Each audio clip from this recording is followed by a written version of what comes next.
जय श्री राम। नमस्कार। मैं पंडित विष्णु उपाध्याय पितरदोष के बारे में मैं आज आपको जानकारी दूंगा। पितरों को मानना या नहीं मानना ये आपके ऊपर है, लेकिन जब व्यक्ति के ऊपर संकट उत्पन्न होता है और उसे ये पता चल जाए कि ये हमारे उन्हीं मृत परिजनों के कारण ये समस्या उत्पन्न हो रही है, तो उसके बाद आप उपाय अवश्य करने पर मजबूर हो जाएंगे। आपको उपाय करना ही पड़ेगा। तो इससे अच्छा यही है कि समय रहते पहले ही अपने जीवन को इस तरह से बना ले कि आप अपने पितरों के निर्मित, आप अपने कुल देवता कुल देवी के निर्मित, अपने इष्ट देवता के निर्मित और जिन देवी देवताओं को आप मानते हैं उनके निर्मित समय रहते ही उपाय करते रहे, जिससे आपके जीवन में कभी भी संकट ना हो। जिस व्यक्ति के जन्म पत्रिका में यदि पितरदोष नहीं होता है, फिर भी उसे पितरदोष जैसी समस्या हो जाती है, क्योंकि आप अपने मृत परिजनों को नहीं मानते, उनकी आत्मा इस चीज को नहीं मानते, तो आपके पितर ऐसे कार्य बाधित कर देते हैं जिससे आपके जीवन में कष्ट उत्पन्न होता है और आप पितरों को मानने का साहस जुटा सके। तो ये कार्य पितर स्वयं करते हैं ताकि उनकी मुक्ति, उनकी तृप्ति आप स्वयं कर सके, लेकिन आप उन्हें नहीं मानते। तो नहीं मानने के कारण आप उनके निर्मित कोई भी उपाय समय समय पर नहीं करते हैं। ऐसे में आप ये सोच लेते हैं कि हमारे जन्म पत्रिका में किसी भी प्रकार का पितरदोष नहीं है, लेकिन आपके वो मृत परिजनों की आत्मा आपके घर में ही है, तो वो आपकी ओर देखती है और आप उनके निर्मित कुछ उपाय नहीं करते, उनकी तृप्ति के लिए कभी भी तर्पण नहीं करते, ब्राह्मण भोजन नहीं करवाते, तो फिर एक समय के बाद आपके पितर आप पर असंतुष्ट हो जाते हैं। इसमें चाहे आपकी जन्म पत्रिका में पितरदोष है या नहीं, तो आप पर असंतुष्ट हो जाते हैं और आपको कष्टों से भरना शुरू कर देते हैं।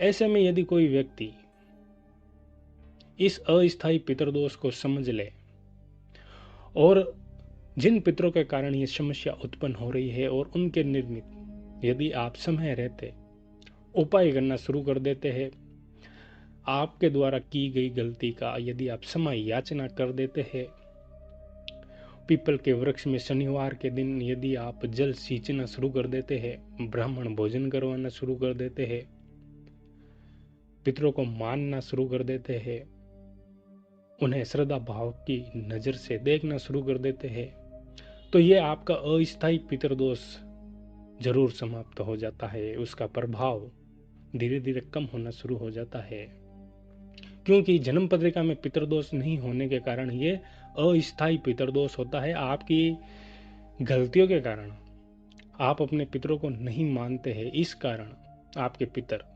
अपने होने का एहसास वो करवाते हैं और आपको इस चीज को समय रहते समझ लेना है। और अगर आप नहीं समझेंगे तो इसमें आपके जीवन का काफी समय चला जाएगा और आप इधर उधर भटकते रहेंगे और आपकी समस्या की जड़ आपको कोई नहीं बताएगा। अगर आप किसी के पास जाएंगे और बताएंगे कि ये समस्या कहाँ से है, पितरदोष के कारण तो उत्पन्न नहीं हो रही है, लेकिन वो बता देगा कि आपकी जन्म पत्रिका में पितरदोष नहीं है और पितरों के कारण ये समस्या उत्पन्न नहीं हो रही है, लेकिन ये अस्थायी पितरदोष होता है। अगर आप उपाय करते हैं तो शीघ्र ही आपके पितर आप पर प्रसन्न हो जाते हैं।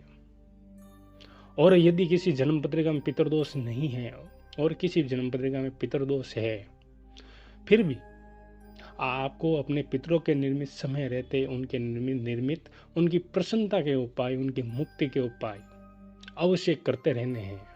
ये एक प्रकार से ऋण होता है, इस ऋण को आपको पूर्ण करना है, उसे पूरा करने की अवश्य कोशिश करनी है। आप ये मत सोचिए कि अगर हम उपाय करेंगे तो हमारे मृत परिजन हमें ये वस्तुएं, ये चीजें, ये धन दौलत देंगे।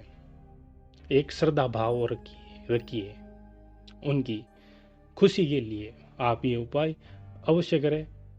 और व्यक्ति अपने पितरों को नहीं मानता है तो संकट में अवश्य आ जाता है, इसलिए आप अपने पितरों को अवश्य मानिए। दोस्तों, पितृदोष के बारे में मैं आपको और आगे जानकारी दूंगा। मैं आशा करता हूं कि मेरे द्वारा दी गई जानकारी से आपको लाभ होगा। नमस्कार, जय श्री राम।